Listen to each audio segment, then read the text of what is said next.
Hello and welcome to Do It Yourself channel. Today I will show you where to find the option and how to set up our custom touch and hold delay in Samsung Galaxy S22. So where to change our touch and delay touch screen function?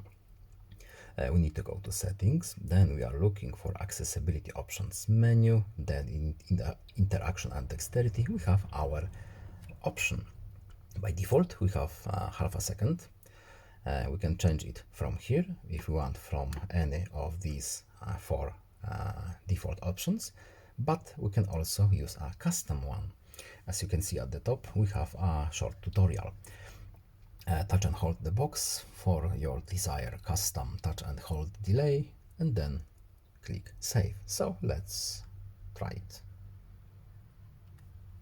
Save. And as you can see now we have 2.33 seconds. And that's it. I hope this video was helpful to you. Please leave a like and subscribe.